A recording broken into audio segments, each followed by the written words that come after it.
Meet the Mets, meet the Mets.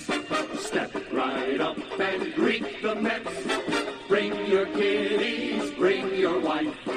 Guaranteed to have the time of your life, because the Mets are really socking the ball, knocking those home runs over the wall. East side, west side, everybody's coming down to meet the METS Mets of New York town. Oh, the butcher and the baker and the people on the streets, where do they go? To meet the Mets! Oh, they're hollering and cheering and they're jumping in their seats. Where do they go? To meet the Mets! All the fans are true to the orange and blue, so hurry up and come on down, 'cause we got ourselves a ball, put the Mets of New York town. Give 'em a yell, give 'em a hand, and let 'em know you're rooting in the stand. Come on and meet the Mets, meet the Mets. Step right up and greet the Mets. Bring your kiddies, bring your wife.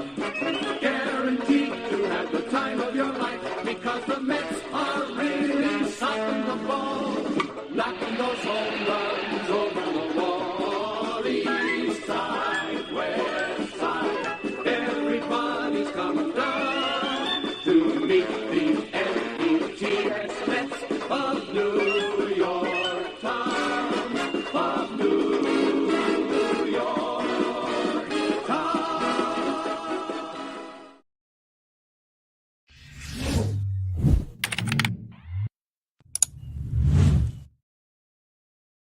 What's up, Mets fans? Welcome back to Talking Mets here, Rob. How is everybody doing? And welcome to another Mets Hot Stove live special edition. MLB Winter Meetings 2023 is on and going at the moment. Day one of the winter meetings. We did get a little news that directly involved the NL East, and that is the Atlanta Braves did make a trade for former top Mets prospect Jarred Kelenic and a pitcher, Gonzalez, that looks like they're actually going to be moving him as well. And now they're Braves. And I know the initial reaction from Mets fans was, oh, here we go again. The Braves do it again. And Jarred Kelenic hasn't been exactly what people had projected him to be. But right away, everybody assumed that he's going to be a Mets killer and he's going to figure it out as an Atlanta Brave. Now, the first thing I got to say in regards to this trade was, this is a very odd trade because Kelenic was obviously a Mets top prospect, number one prospect. He was a top prospect in the Mariners system when they made the trade with with the Mets with Diaz and Cano. Yet they traded him for basically nothing, and the Braves have been great at doing these type of trades. And what I don't understand is how Jarred Kelenic, even though he wasn't doing well for Seattle, he was all right, not at that top level prospect the way he's performing stats wise, but to give up on him that quickly, to trade him for basically nothing, it's basically the Braves are giving him about $4.5 million worth of money. They basically got nothing in return except for maybe a top 30 prospect that is going to be a top 30 prospect in the Mariners system. So nothing of significance. I don't know how they do it, and Anthopoulos is just amazing in doing these type of trades. But it's just amazing to me that teams like the Yankees, the Mets, the Red Sox, big market teams have to pay a premium to get players like that. I mean, Jarred Kelenic's not going to be a free agent next year. He's under team control for the next couple of years. And it's crazy to me to think that, again, the Braves make another trade, even though the Olsen trade, the Murphy trade, it wasn't, it wasn't a Kelenic type of trade, but they continue to do this. And, I give them all the credit in the world for doing that. But again, it comes back to the same thing. How are they doing these trades when Kelenic's a top level prospect and still, they give basically nothing in return. And, the Braves have to make these type of trades. They live on developing their prospects, hoping they pan out, and making trades like this, because I don't care what anybody says. If Shohei Ohtani becomes a Brave, like, that would be the most epic news in baseball history, because they don't spend money like that. They don't even spend on their own players for top dollar. I mean, look at Swanson, right? Look at Freeman. They make trades to, get the level that they formerly had from a player, or get somebody who's actually better in the process by making trades and then signing them to, lower on average deals that they would probably get more on the open market. So that's where we are with the NL East right now in the Braves. The Phillies obviously signed Aaron Nola early in the offseason. That basically puts them set. Yeah, Dwayne, I understand that, but a salary dump of $10-11 million? But it was the Braves who did it. So a salary dump could have been, the Mets, the Yankees. The Yankees needed an outfielder. Why didn't they get Kelenic? They clearly could have gave up nothing. So as much as it sounds like a salary dump, there's more to it on the Braves end than it is the Seattle Mariners end. Because you just said that they're trying to save money to sign a free agent outfielder. What was Kelenic? He's an outfielder. So that makes no sense. You have a controllable outfielder, top prospect, that you traded for and gave one of the best closers in baseball to the Mets for Kelenic and salary relief at the time. So that honestly doesn't make sense, because of the fact, that is an outfielder. Now, there ain't a lot of outfielders out there that, now they're going to give $160 million to Cody Bellinger, who's had one good season in the last 3 years in a contract year. Are they trading for Juan Soto? Because, if that's the case, they could have used Kelenic in a deal to get Juan Soto. So I don't think that's going to happen. And if it's salary relief, they're not going to trade for a $33 million arbitration guy who has 1 year left on his contract and probably is not going to re-sign back with the Seattle Mariners. So, that makes sense. And don't get me wrong, Dwayne, I thought of the same thing. When I thought, I'm like, oh, okay, salary dump. They're probably thinking about, getting somebody else. Yeah, but it doesn't make sense because they traded an outfielder. No, I agree. DePoto hasn't been very smart. But at the same time, it benefits another team who didn't even have to even break a sweat to make that trade in the Braves. Yeah, Christian, see, I don't understand that. Again, even if it's a salary dump, Seattle's not that far behind to, contend in the AL West, right? You would think the Rangers are a good team, but I don't think anybody believes that they're going to go on some crazy run again and be another contender for a World Series. I'd be shocked if they are. It's hard to repeat. And the Astros, they might trade Bregman, so they might, not be as good as they were in years past. So, what are the Seattle Mariners doing? Are they trying to contend, or they're trying to rebuild again with Julio Rodriguez? It just doesn't make sense. Yeah, it's a salary dump, but what are they going to add? Yeah, I understand that. I understand that, Christian. Again, it is a salary dump.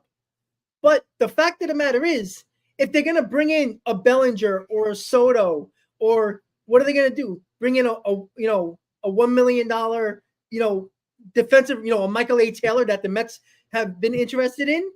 I just don't understand that. They're not getting better in this situation. They might be saving money, but over the last 2 seasons, this is the most amount of fans that they had in their ballpark over the last couple of years. So, that's probably not going over well with Mariner fans. Yeah, it is a salary dump, but again, are they trying to get better? Because if it's a salary dump to add $13 million to whatever they're doing, you're not going to get an actual really good outfielder for that amount of money or less. It's just not going to happen. So I don't know what they're doing. The Braves just benefited from, what the M's are trying, whatever the Mariners are trying to do. But it's a very odd trade, right? Clearly it works out for the Braves because they got a young, controllable outfielder that could help. Obviously, is going to help the Braves, but it's a very odd situation. But let's get back to our Mets. We know the Mets are in on multiple targets. We heard a lot of rumors. I didn't throw Imanaga in the Mets' top targets. S-Man, I don't think the Braves are going to, let me not say that. I don't know if the Braves are thinking about trying to trade for Soto. I mean, would you put it past them? I wouldn't. That makes sense. If Seattle think they couldn't get Soto and they didn't have enough to get Soto and didn't want to give up what the Padres were giving up, I would think that the Mariners said, all right, well, you know what?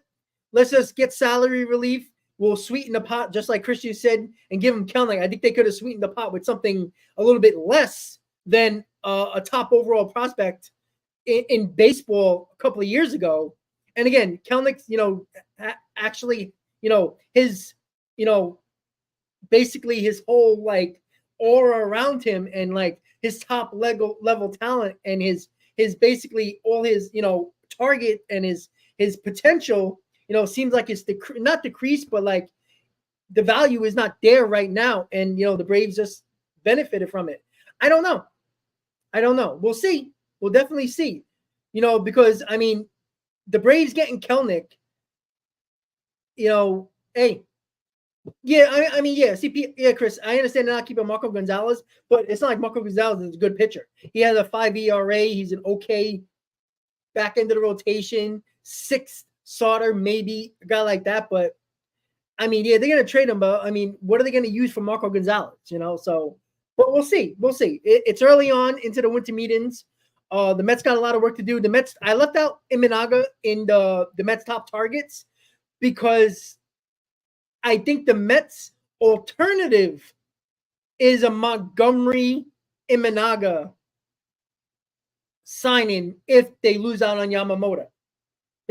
So Mets top targets right now going into the winter meetings. We know Yamamoto is not going to sign during the winter meetings. It's going to be a little bit after the winter meetings, but it is a Mets top target. Clearly, the Mets are, and this is the problem with the Mets scenario right now. And not just the Mets scenario, but other teams that are looking for top line starting pitchers is the fact that they can't wait around for Yamamoto to make a decision after the winter meetings. Because what if, in the Mets case, Jordan Montgomery comes off the board and the Mets are just waiting around for Yamamoto and they're not really doing anything else until they know what they're doing with Yamamoto, if they land Yamamoto or not.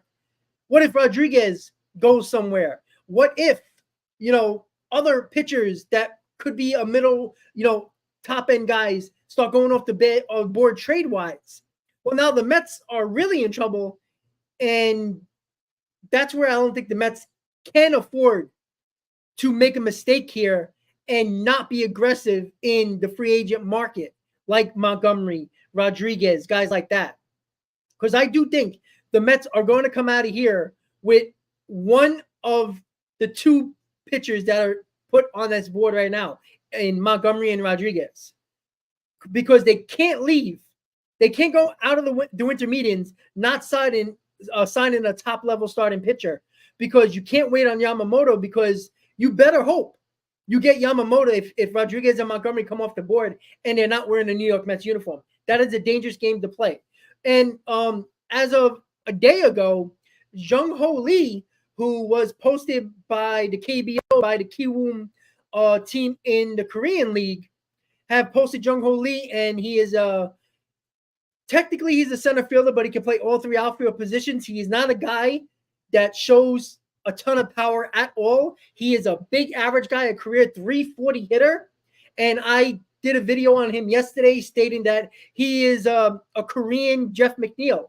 The only difference is that with Lee, it looks like that he could have that power along with his average, because when he hit his most 22 home runs in his career, he still posted a 320 average. What you don't want is, the same, people like, does this mean that the Mets are going to trade Jeff McNeil? I don't think one of the, I think Chris, I think you brought that up when we were talking about it on the group chat, but I don't think Jeff McNeil, and if the Mets do sign Lee, I don't think 1 and 1 mean anything for each other, because of the fact that McNeil is the second baseman at the moment. I know you talked about, maybe they'll just move Mauricio to second base, trade McNeil for maybe a starter, maybe something like that. Maybe if the Mets don't feel really good about Yamamoto, they'll try for Corbin Burns or Cease or Glasnow or Bieber, something in that nature. Yeah, exactly, Saint. His last year he was hurt. He had an ankle injury last year. Lee, he didn't play, but most of his career he played well over 100 games. But his last healthy year, which was 2022, he hit the most home runs.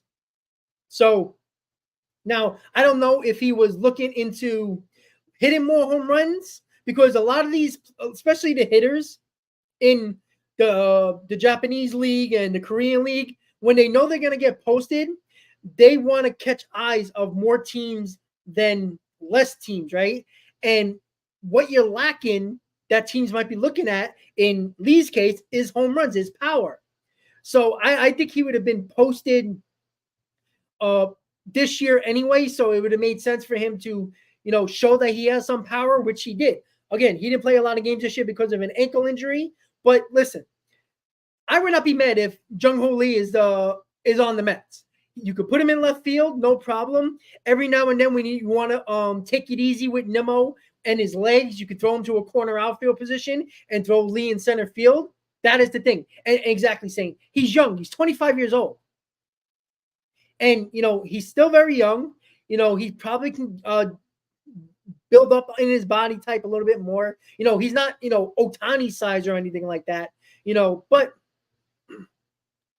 well, all right, Mike. But again, we have to remember the Mets have a lot of roster space available. So you're going to have a lot of these sign-ins like Michael Taylor, like other utility guys like Wendell.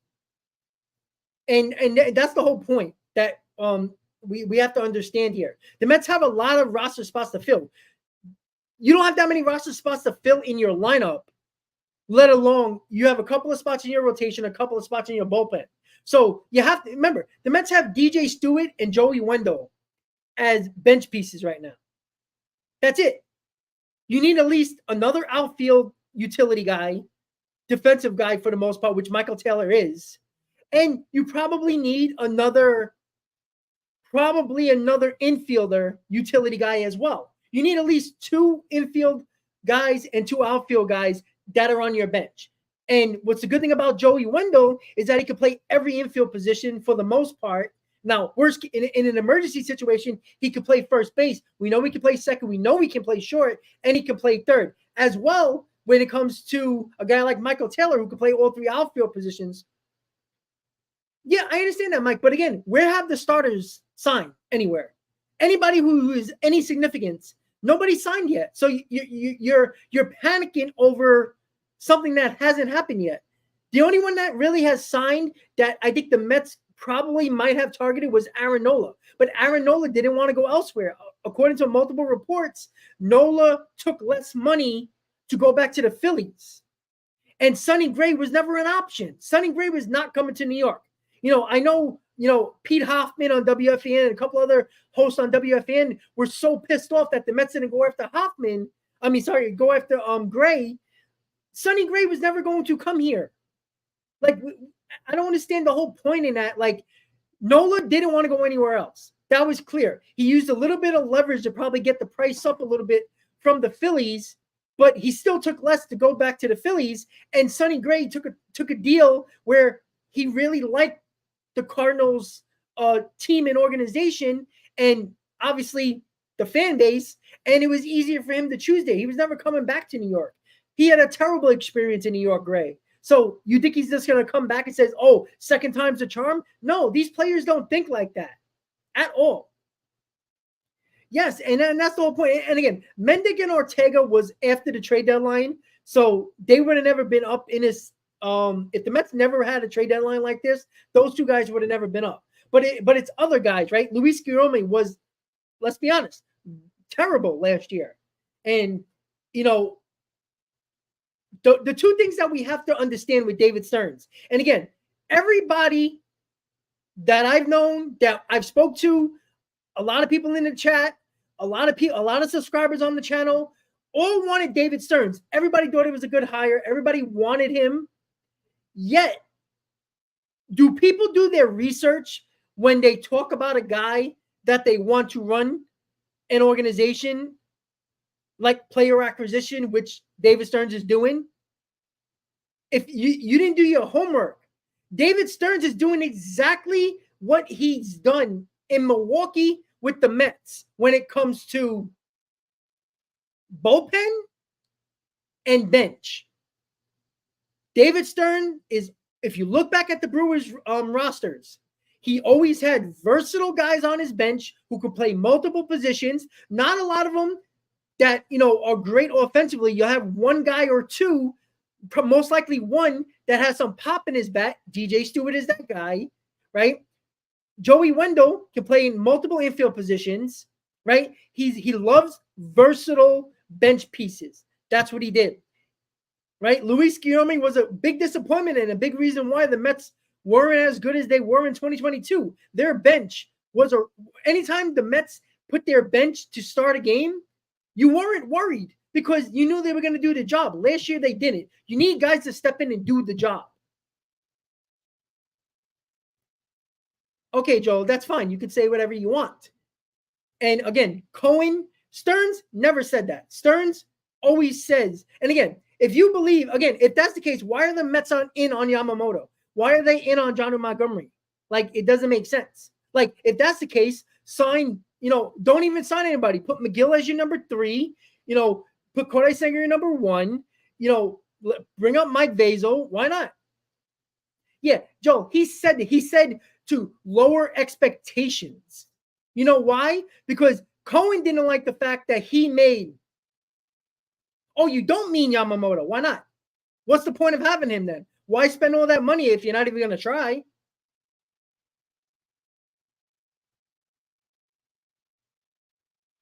Yeah, Kyle, I don't see that. See, that's a loser mentality because that, and I know you're a Phillies fan and that's okay. I know you're speaking from as a baseball perspective, but it doesn't make no sense. Joel, but no team goes after everyone. Okay, Joel, let me ask you something. Can you name me a starter that the Mets have been linked to that has signed elsewhere? Because I missed that. Did I fall asleep and wake up in January or February? No. Every pitcher that the Mets are linked to has not signed. They were never linked to Nolo. They were never linked to just Sonny Gray. Because you know why? Those two players didn't want to go where they didn't want to go. Right? There's starters out there still. And I'm sorry. You fell just what Scherzer fell into is the naive mind of what the owner says. And by the way, Steve Cohen isn't a loser. All right. He likes to win. He's not going to backtrack for a season just because it sounds, he said it, because he's not stupid. That was so calculated and people fell for it, which is funny. Yeah, Joel, yeah, the Mets have everyone with everyone. That's fine. But that's called speculation. That's called pessimism, optimism. Right? I can just show you, go on Yankee YouTube accounts. I can assure you the same thing, that the Yankees are getting everybody. Only a week ago, you heard the Yankees are going to get Soto, Yamamoto, and they're going to get Bellinger. And all of a sudden, who do they have? Because I missed that too. I must have woke up. And yeah, Joel, you know what that's called? YouTube. Find me a YouTube that doesn't have clickbait. Everybody does. Every single person. And guess what, Joel? You're here on my channel. You're here on other channels. Nobody's asking you to be here. That's the whole point. And we fall into this situation where you believe everything. right? Everything. And that's fine. And that's fine. You can believe everything. You can not believe anything. And again, clickbait is what the world lives on. We that's all we do, right? The news 24/7 gives you news that is technically true, but really not. Joel, you don't have to call it out. I know what I do. But when you go into the video, the whole point of YouTube is to have you click on it and then pique your interest to stay on the video. That's what I do, right? You click just like everybody else does. Ooh, really? Okay, let's see, right? I'm not giving you false hope. You click on it and you listen. The problem is people read, and this is the problem with today's world. People read the title, read the main title, and says, oh my God, look at that. Instead of actually going in and reading, you know how people look at why does the Daily News look at it and says, oh, this, and this on the front page? Because they want you to open it and read the article. That's what YouTubers want you to do. They want you to click and listen. Not many people do that nowadays. People look at the title and run with it. That's your problem. That's not my problem. I don't stand next to you and say, hey, click on that. No, you do that. But people need to listen. In the first minute of my video, I say, and right on the bottom it says, should the Mets sign this guy? Right away. You don't have to listen to the rest of the video if you don't want to. But I give my reasons why. Yeah, Joel, again, I admit that, but the whole point of YouTube, every part of YouTube is clickbait, because there would be no YouTube if there wasn't clickbait. Everything is. And if you don't know that by now, then what are you doing? I'm just curious.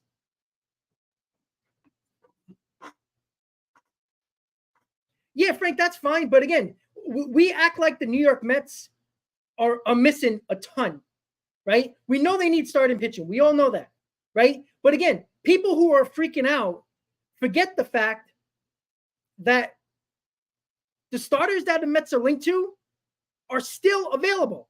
Like now, if I came on here and said what I just said, but Rodriguez is off the table, Montgomery, Yamamoto, Imanaga, well, then me and Joel will be on the same page. But they haven't. That's it. That's the problem that people don't get. And I don't care. And again, everybody knows I'm blunt, right? I just went to the Queens Baseball Convention, and there was I forgot his name. I apologize if you're in the chat. He came up to me. He shook his hand. He says, I love that you're so blunt. You know why? Because I don't care what anybody thinks. I say what's on my mind. If you don't like it, let's debate. But don't come out with stupid nonsense and say, oh, the Mets aren't doing anything because Cohen said so. So you believe everything everybody says. You are the vulnerable population that believes everything on the internet and believes every word out of everybody's mouth. Right? I'm going to tell you a fact. Now, am I wrong sometimes? Absolutely. But that's my opinion. But when I say something, I believe it. Right? I'm not going to put something out there and think that and have nothing to back it up on. Now, am I always right? Absolutely not. But that's the whole point, is to have a conversation and debate. That's the biggest problem. There's a reason why no other YouTube channel that is big right now has more subscribers from the Brave fans, the Philly fans, the Dodger fans. You know why? Because yes, I can be blunt, but I'm also fair, right? I will never tell you right now that the Mets are going to win the division, because the Phillies and the Mets and the Marlins and the Nationals have to take over the Braves in that division before I can say and do a prediction saying the Mets are going to win the division, because that is false hope and that is plain stupidity. That's all. That's one thing I do, right? I get more backlash from Mets fans because when I started this channel, everybody thought I was a negative Met fan, a complete negative Met fan. And then I get called to, hey, listen, I'm a positive Met fan now. I'm a shield for the Mets. Please. All right. I don't work for the Mets. And I call out every reporter. Maybe some content creators are scared to do that. That's fine. But I do my work, and I bring everything I have. I bring my passion and I bring my bluntness. You don't like that? I always tell you to go elsewhere. Because I'll find somebody else who actually likes the content. Well, Joel, that's fine. I don't expect you to. Trust me. Right? I'm 36 years old. I haven't seen a world championship. I've seen 2 World Series appearances and a lot of shitty seasons, along with you. Right? I understand that. But the problem is you fall into what a lot of Met fans do. They fall into this Wilpon hole of, oh my God, everything's going to go wrong. We are not getting nobody. Because, Joel, I guarantee you 2 years ago, when the Mets were making moves and signing people, you thought they probably weren't getting them either. Right? So it goes back to the same thing. The pitchers the Mets are linked to, they're still on the board. We'll have another conversation if those guys fall off the board and the Mets aren't one of the teams that lock these guys up. Because other than that, it's stupid. It's stupid to talk about because the Mets are doing what they can at the moment. If a player is not signing anywhere, that means he's dragging it out. So what is David Stearns doing? Doing what he can, which is bench pieces and guys you can sign with arms, which, if you haven't noticed, the 2 best bullpen arms in baseball last year was the Yankees and Brewers, right? What does Cashman do? Can anybody name 3 Yankee relievers? Right? 3 Yankee relievers. Can he name 3 Brewers relievers? Not name Williams? Right?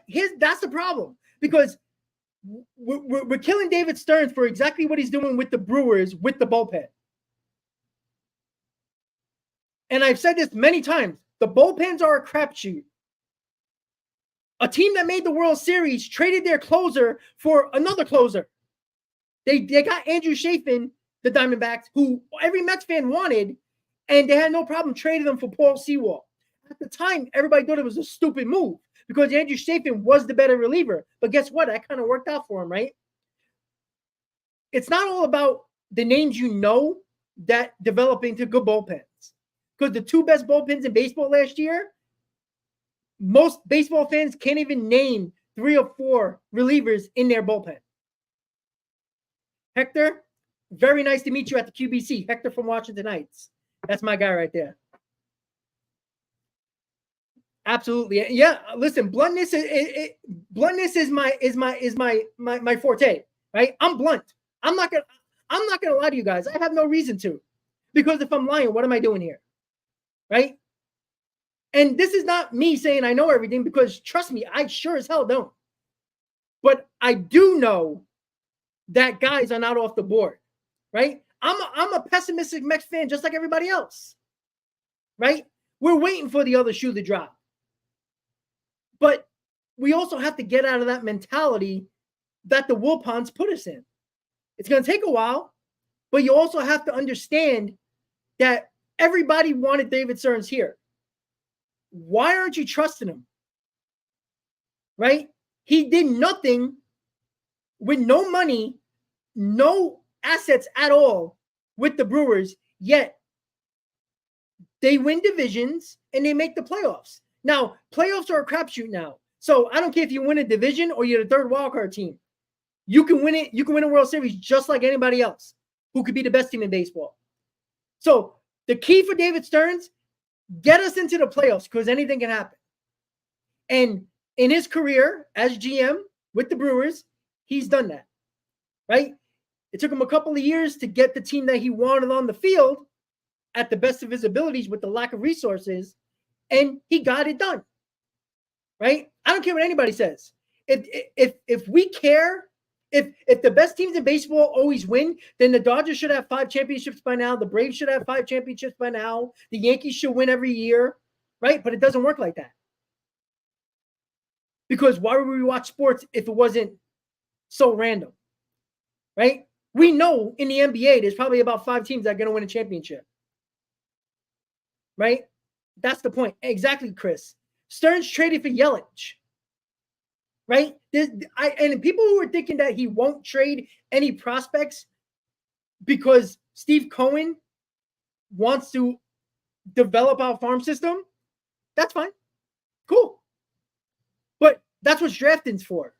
That is what a Rule 5 draft is for. That is for making right draft picks, signing international signings, what the Mets are doing, if you haven't noticed. Well, Joel, I mean, have you watched Kelenic? He hasn't been very good. Now, he'll probably be a Mets killer because that's what happens. But let's not act like Kelenic has been good, right? Like, let's be honest. Now, he's going to be better because the Braves lineup is better than the Mariners. So that's going to happen. But who cares? Probably, Joel. Probably. But again, we talk about this every year. Oh, the Braves are going to get this guy. He's going to be a Mets killer. You know how many Mets killers the Braves have? You heard about Austin Riley? You heard about Matt Olson? Acuna? Yeah, they've been killing us for years now. No difference. But we put teams on pedestals, and the Braves are doing exactly what they're doing in the 90s. They win a world championship, and they win division titles, and they don't win nothing else. That's what they have done. The Dodger fans who tell you they're the best thing since sliced bread, every year are the favorites to win a World Series, yet they have won World Championship since 1988, and it's a Mickey Mouse World Championship. And don't let them believe anybody to tell you otherwise, because it is. 60-game season, not any home field advantage, neutral site. Yeah. Yeah, and that's fine, Merengue, and that's the point. Stearns knows what he's doing.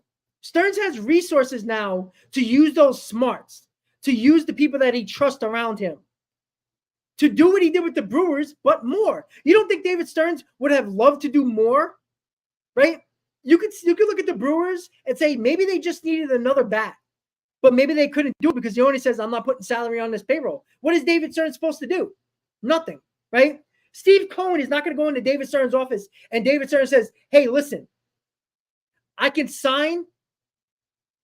Say if he says, I really like Cody Bellinger, but he's going to cost us 7 years, $170 million. I'm not saying I want Bellinger. I'm just saying. You think Steve Cohen's going to say, whoa, I'm not spending that much money. Are you crazy? Yet, how do you save prospects? If you really want to build up your farm system, there's two things you do. You draft and you don't trade them. How do you get better on your team? The Mets have tried to do that for 2 years. Sign players. You sign players, it doesn't hurt your farm system because you're not trading for them. No, Joel. See, again, you're taking it too literal. I'm saying David Stearns is not going to go into Steve Cohen's office and whatever player David Stearns wants, Steve Cohen is not going to say, I'm not paying that money. No more salary. He's not going to do that. He's not going to do that. Steve Cohen never said he was going to not spend money. He said he wants to build his farm system. You can do both. You can build up your team at the major league level and contend.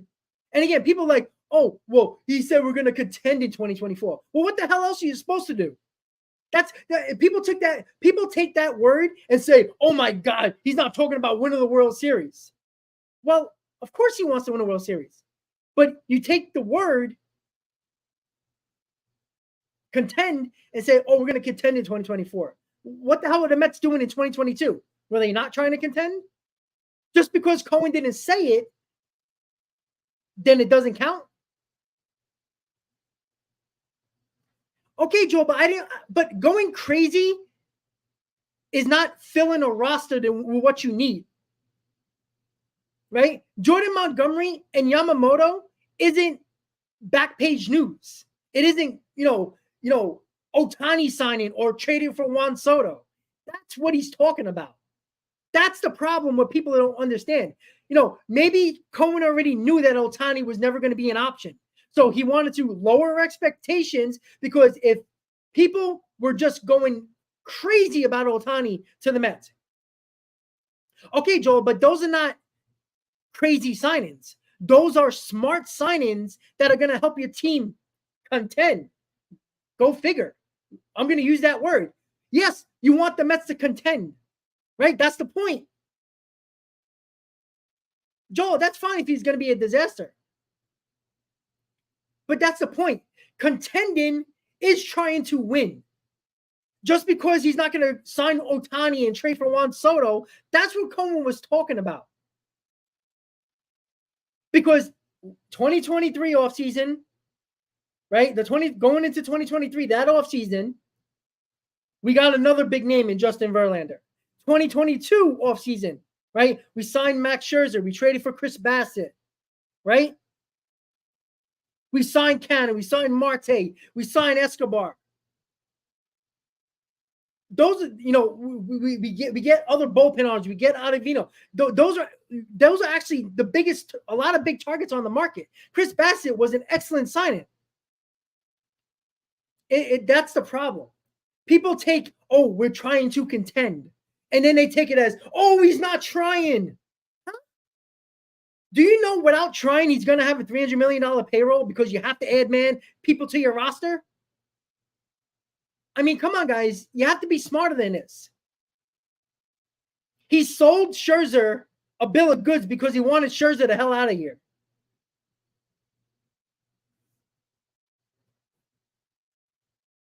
No, Joel, but you make it seem like you're saying, the Mets haven't done nothing except bench pieces.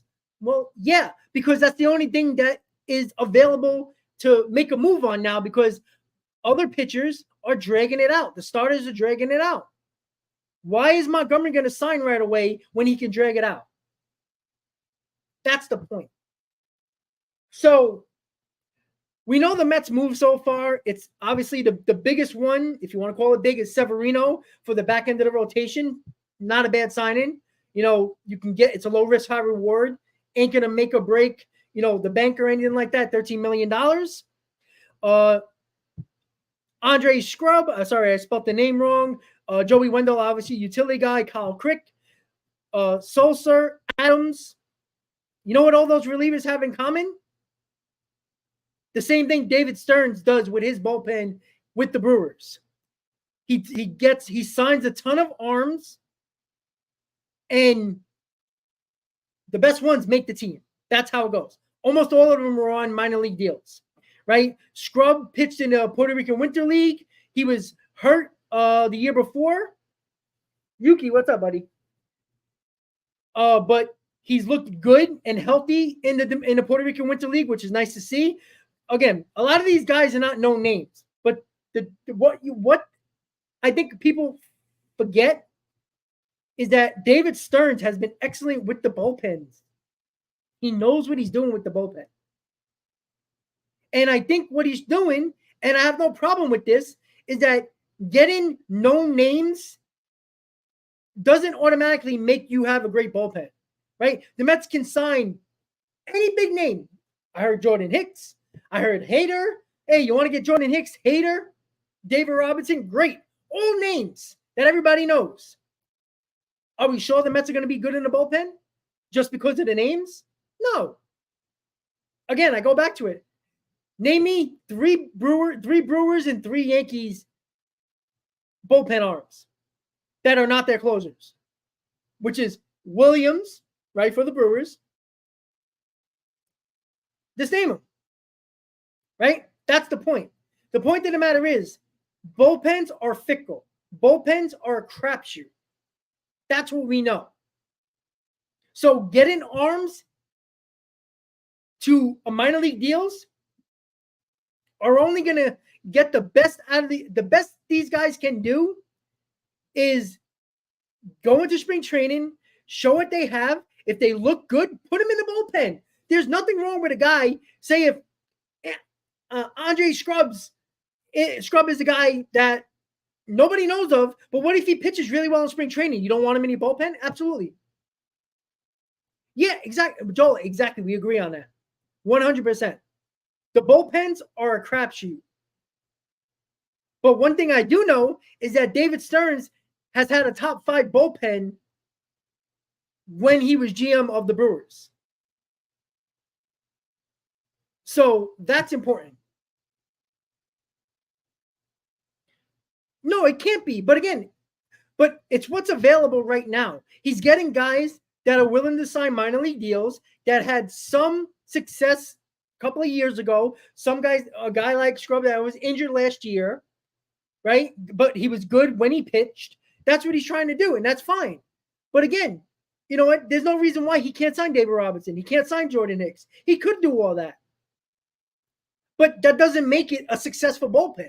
And I think we fall in love. Again, I guarantee you, if the Mets tomorrow sign Jordan Hicks and Josh Hader, I guarantee you, MLB Network, SNY, ESPN, everybody who talks baseball in the winter meetings are going to say, oh, the Mets are going to have the best bullpen in baseball. Look at the names. Didn't they say that with the Mets rotation, and how did that work out the last 2 seasons? I agree, Joel. But it is a nice flyer. But that doesn't necessarily mean it's going to work out. And I think that's the problem we fall into. So that's where we are right now. Again, I think you're going to see a couple of bullpen arms go into winter meetings, because that's what's usually been the case the last couple of years. Bullpen arms have fallen off the board. I do think that a Jordan Montgomery, an Eduardo Rodriguez, again, name starting pitchers that are worth anything. Hold on. They're talking about Shohei Ohtani, that the Blue Jays are in 100%. They've been painting as the new kid at the table, but shouldn't be. Toronto's made major moves, blah, blah, blah. Okay, just wanted to see. I have the MLB Network on right now. Yeah, that's fine. But you know what? Major League Baseball hitters can hit a straight 102 miles an hour fastball. That's what Jordan Hicks has.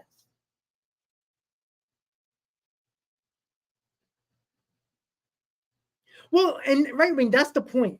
We need guys that can listen. Give me a guy that I don't need him to blow out every batter. Give me a guy who is consistently that comes into a game where I'm confident in. All right, he's not going to blow anybody away, but I know we can get the job done. There's not enough of that. The Mets had a problem with that. Lorenzen is an option. I think that could be something that might be like a last minute type of thing with the Mets, like depending on what they do with the top line starting pitching. But I don't think Lorenzen is a bad option. But again, you can't have him as like your number 2. Like, that's dangerous. Well, and you know, right now, I'm glad you brought that up about weak contact, because 2 of these guys, like Crick and Scrub, are guys that have beautiful sliders, and they have tremendous amount of break, and they miss bats. They have a high strikeout to 9 rate, which is important. And again, teams love guys that can miss bats. So we'll see. Well, yeah, and he's probably going to get it because there's teams bidding. And again, I have no doubt that if Ohtani actually wanted to come to New York, that Steve Cohen would do it. But again, why is Steve Cohen going to push the issue when they got other concerns, when Ohtani doesn't want to be here? I don't want a player that does not want to be here. And I tend to say that a lot. Too many times, everybody's like, oh, we got to get that guy. We got to get that guy. But if a guy doesn't want to be here, why do you want him on this team? That's a problem. I want guys who want to be here. Luis Severino, you know, he could have easily took $13 million from, I don't know, the Cardinals. Could have took $13 million from the Pirates or the Rays or somebody where he's in oblivion, where nobody cares about him. He can just pitch. He wanted to stay in New York. I appreciate that. He could have got $13 million from many teams. Many teams. But he chose the Mets. He chose New York. That means something. And I think a change of scenery is going to help Severino. And I mean, a change of scenery is that toxic situation that the Yankees put him in, which was terrible. And I'm not talking about team being better than the Mets or not. I'm talking about how badly they have with injuries. And the situation with Severino, I think, was more mental. And the Yankees never helped him at all. You know, he had that problem with getting off the 60-day IL. The Yankees didn't do it, and he wanted it. He thought he was healthy enough to get off the 60-day IL. There's a lot of things that happened that made it a problem with Severino. And again, prior to last year, even when he was hurt, when he came back, he pitched well. People forget that. People only look at, this is, what have you done for me lately type of scenario. He wasn't good last year at all. He's one of the worst pitchers in baseball. So everybody's like, oh my God, how can you do that? Oh my God. But yet, why doesn't 2022 count? Right? Because we look at, certain people and saying, well, he had a good 20, like Marte, for example. He had a great 2022, but people don't care about that. They only care about 2023. Yeah, Joel, I don't believe that. It's not going to be that much more. Dwayne, I agree it's ridiculous. But you know what, though? Salaries are going to keep going up. So, again, look at the starting pitcher market. I mean, average pitchers are getting $13 to $15 million. So, the good ones are going to get north of 25 to 30. That's why when I did my Montgomery video and I said he's probably going to get somewhere between 24 and $30 million, yeah, that's probably going to happen. You know why? Because a lot of people need starting pitching, and starting pitching is still a premium in Major League Baseball, even though they pitch less. Yeah, right wing. But again, you know what? The Yankees are a playoff dud, aren't they? So I don't put Severino into that category. Miley might be better, but Severino has the upside. You know what you're getting from Miley, right?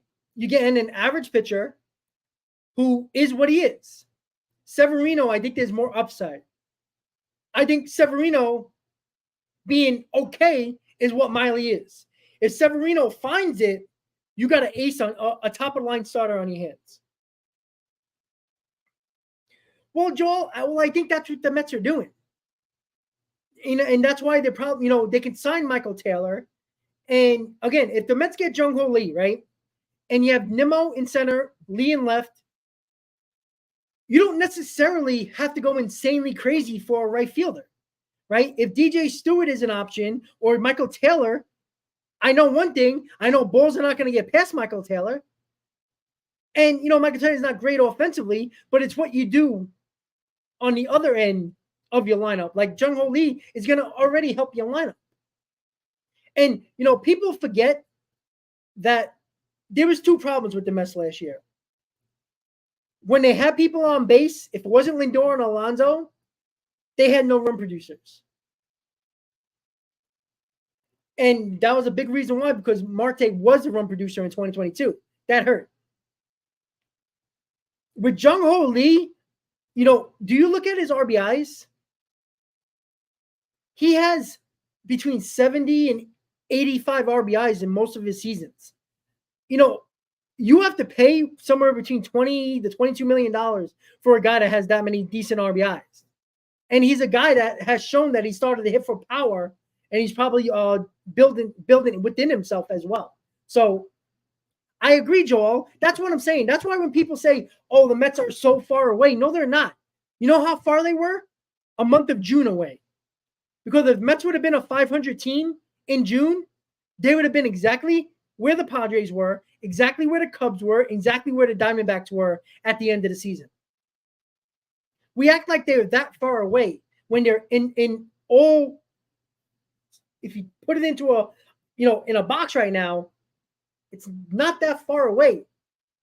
Because again, we're all, I have people on the channel like, oh, look what they're doing. You can't compete with the Braves. So you know what? Let's not have a season next year. Let the Mets just forfeit every game. Let's sit back and relax and wait until 2025 or 2026 when Met fans think that everything's going to be sunshines and rainbows, because it usually doesn't work out like that. Weren't we preparing for 2016 for the year the Mets was ready to contend? And what happened? 2015 happened. Right? We tend to forget that a lot of these times we tend to look for the future and go, let's worry about 2025. Yet, if 2024 is a lot better than people think, them same fans that kind of checked out will have their asses in the seats at Citi Field watching a game in 2023. How funny is that, huh?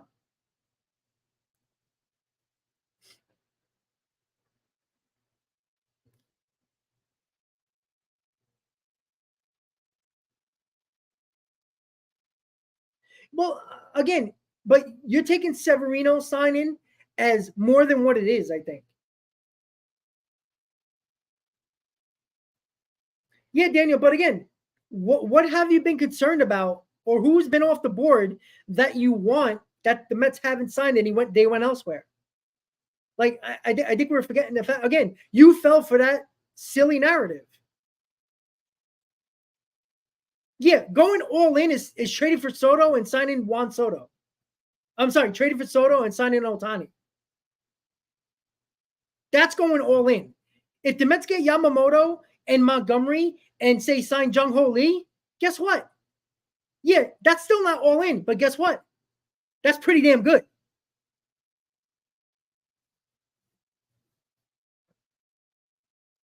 Yes, the lottery draft is on Tuesday.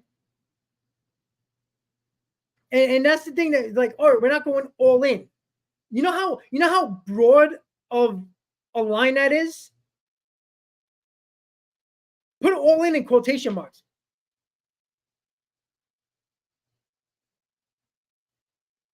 Okay, but what big move did we make? Verlander. That's it. So the Mets didn't go in all in last year then. Right? That wasn't all in. But they didn't say that, so you believed it was all in. Again, if they sign Yamamoto, Montgomery, and Jung Hoo Lee, the only big name on that list is Yamamoto. Montgomery's solid, and Jung Hoo Lee is solid as well.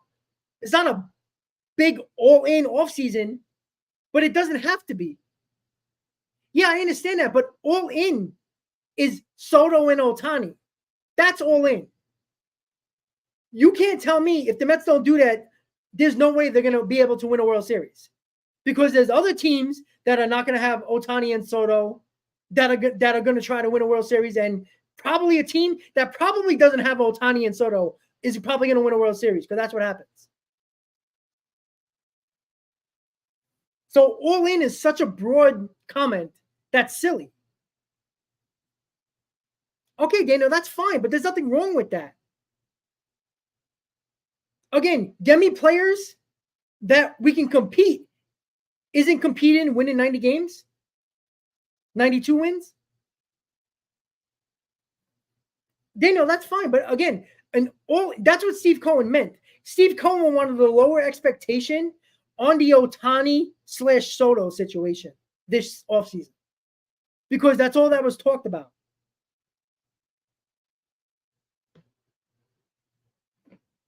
Yeah, but just Yamamoto is not enough. It's not. If the Mets do that, that's going to be a problem, because we also don't have a rotation. You got Yamamoto, Senga, Quintana, Severino. You need a third starter somewhere. You have to sign Rodriguez or Montgomery. Or if they're going to go after Imanaga, maybe they'll do that. I don't know.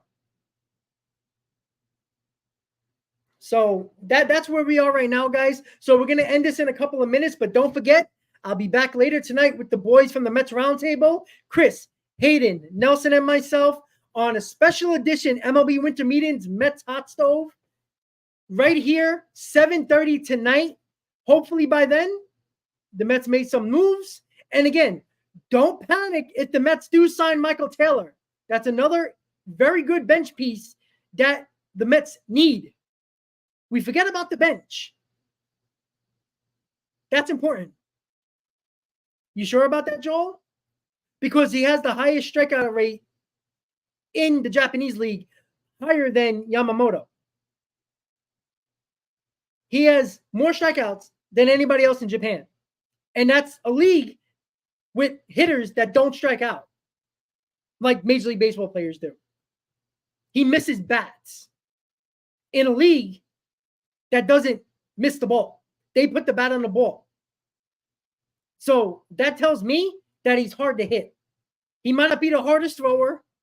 He might not be the biggest guy on the mound, but he misses bats. And if you can miss bats in Japan, there's a pretty good chance with Major League Baseball, which every player seems like they strike out 200 times, I take that chance. Yeah, okay, but baby Mets, great. Okay, I'm so sick and tired of hearing about the baby Mets. Because when Beatty got an opportunity, he failed.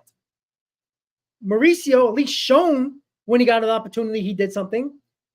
And you know what? Nimmo, Alonzo McNeil were baby Mets. Now they're part of the core with the Lindor. Francisco Alvarez, who's one of the baby Mets, is going to be our catcher. Probably either Beatty or Mauricio is going to be a third baseman. There's another baby Met. You got to put more around them. Let's stop talking about the baby Mets. Put people around them. Get better. Give me known players around that core. I'm sick and tired. Like, we're not the Orioles. We can't put 9 guys from our farm system on a team. It does not work in New York. As bad as the Mets sucked for many, many, many, many years, they could have done that every year and bring up the farm system and play them and see if which ones develop. You know why they don't do that? Because they can't. The Yankees don't do that. The Mets don't do that. The Orioles can lose 300 lost seasons in a row because nobody cares. The Houston Astros can lose 100 games every year for a couple of years, lose their network because they can. You can't do that in New York.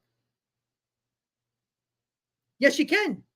Yes, you can. Because at one point, David Wright was a part of the farm system. Jose Reyes was part of the farm system. Carlos Gomez, Fernando Martinez, Lessons Millich. Yeah. They tried that. But guess what? You can't do that in New York. It doesn't work. You can't do that with the Dodgers. You can't do that in big markets. You can't. Because even teams that did that in the big markets, even the Cubs brought up farm system guys. But guess what? They traded for Mookie Betts. They signed Freeman. That's important. It's not a different era. Teams don't do it very differently. It's been the same way. The Orioles been that way for a long time. I'm sorry. We you know, there's people on the channel that said before, oh, we got to be more like the Orioles. Really? So you want to make the playoffs once in the last 15, 16 years, lose 100 lost seasons and not have a prayer and hope that your farm system works out?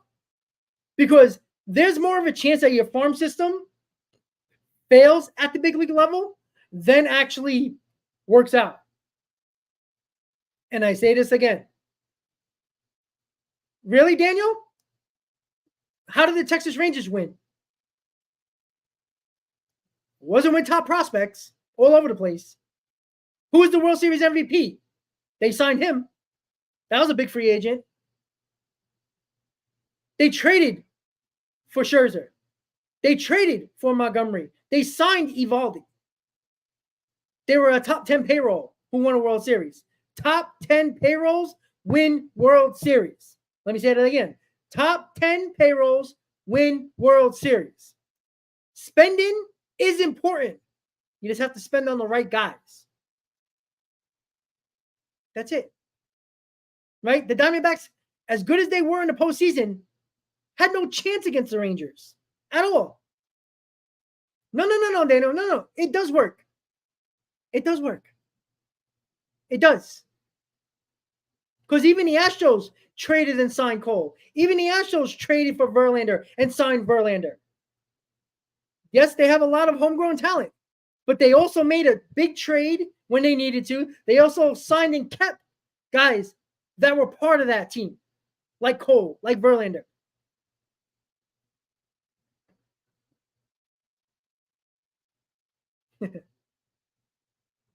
And it doesn't work with just one team. Okay, I understand that. But again, name me the last 5 World Series champions and tell me they didn't have a top 10 payroll. Okay, the Rangers, the Astros, the Braves, they were number 10. Don't forget that. They were number 10. And they still went out and made trades and signed a couple of pieces that they needed. So they actually had a top 10 payroll when they won a World Series, right? 2020, who cares? I don't care about that World Championship. no matter who it was. I know it was the Dodgers, but I didn't care. Because if the Rays would have won the World Series, everybody would have said it's a fluke. But because it's the Dodgers, everybody's afraid to say it, except for me. But Todd, it doesn't matter. They had a top 10 payroll. Right? They had a top 10 payroll. Your payroll doesn't stop going up because the deadline's here. It adds to it. You still got to pay those guys. So, yeah, it's a top 10 payroll. Right? 2019. How did the Nationals win? Yeah, they had Juan Soto, but who did they sign? They signed Corbin. Right? They signed Scherzer. Oh, remember that, right? Top 10 payroll. The Red Sox. The Astros again. Let's not act like teams that don't spend no money. Top 10 payroll, Daniel.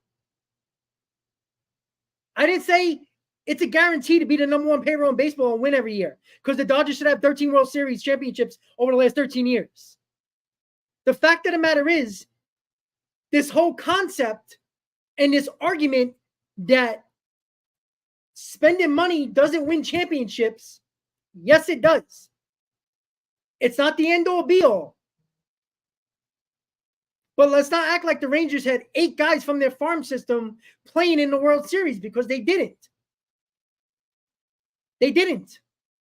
The Diamondbacks were a nice story, but would anybody be shocked if they win 80 games this year and not make the playoffs? Yeah.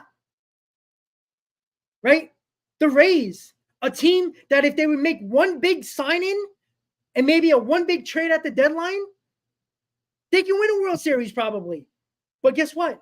They don't spend the money, so they win a division. They win a lot of games in the regular season. When they get to the postseason, they fail. You know why? Because the big names prevail. 99% of the time, they almost always do. Yeah, they had Todd. I didn't say they didn't have homegrown stars, but they also spent money and added payroll at deadlines. Yeah, the Braves are cheaper though. Have you checked the Braves payroll over the last couple of seasons? They've been in the top 10, right? Top 10 payrolls win,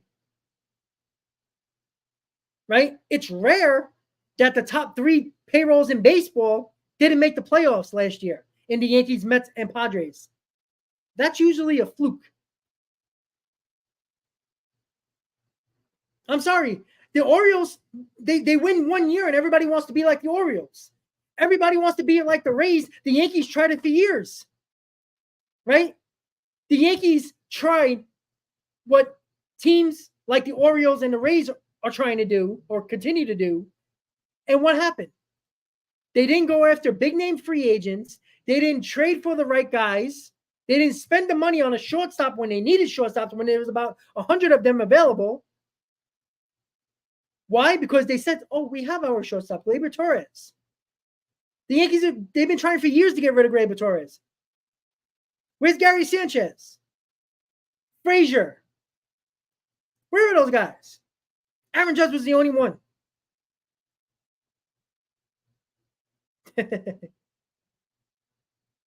Yeah, Joe. Hey, listen.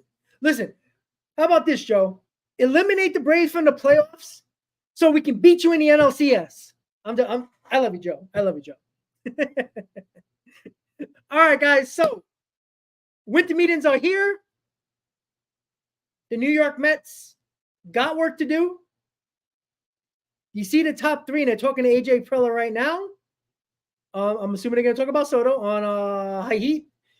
So Mets top targets. We know Yamamoto is not signing during the winter meeting, so forget that. That's still a top target of the Mets, but not important right now at the winter meetings. Jordan Montgomery, Eduardo Rodriguez, Jung Hoo Lee, and a fury of bullpen arms. That's the top targets of the Mets right now. I would be shocked if Jordan Montgomery or Eduardo Rodriguez, at least one of them is not signed at the end of this winter meetings. I'd be shocked. Top needs for the Mets: starting pitching, relief pitching, and outfield.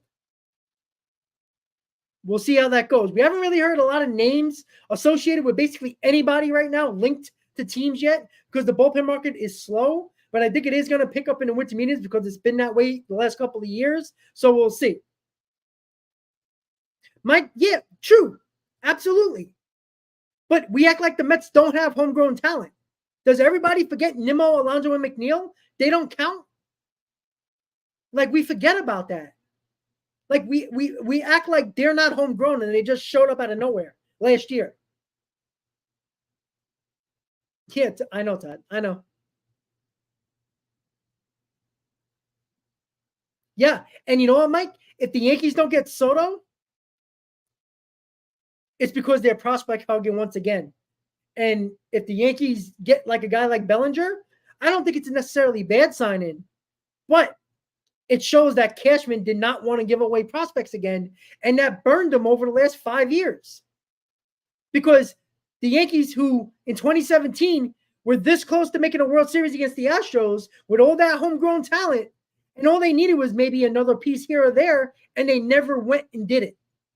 They got Garrett Cole. They thought that was the missing piece. Yet, there were so many other guys after the years after they signed Cole that they could have got a couple of shortstops, maybe another pitcher. Justin Verlander was available. Guess who got in the Astros? Guess who won a World Series? The Astros. So we'll see how it goes. Day 1 officially of the winter meetings. A lot of news is going to come in. Again, once again, guys, Mets Roundtable crew, Chris, Nelson, Hayden, and myself will be on at 7:30 tonight for the MLB winter meetings, Mets Hot Stove edition. Tune in. We're going to have a lot of fun talking Mets baseball. And let's hope by the time that stream comes on, we got some moves so we can talk about it. But we're always going to bring great contact. We're always going to have some information to bring you to talk about. And we're going to get opinions from all 4 of us throughout the night. So make sure you keep on tuning in. Everybody, let's go Mets. Let's see what David Stearns has up his sleeves. A little bit of news in regards with the Mets. They have talked to Michael A. Taylor, a decent bench piece that can actually help this Mets team defensively on the bench. So that would be a solid move on the bench side. So we'll see where that goes. And I do believe the Mets are going to make a signing for a starting pitcher. And I think it's either going to be Montgomery or Rodriguez, in my opinion. So with that said, see you at 7:30. Thank you for tuning in to another Mets Hot Stove Live Winter Meeting Special Edition right here on the channel. Have a good day. See you at 7:30. Let's go Mets. See you later tonight, guys.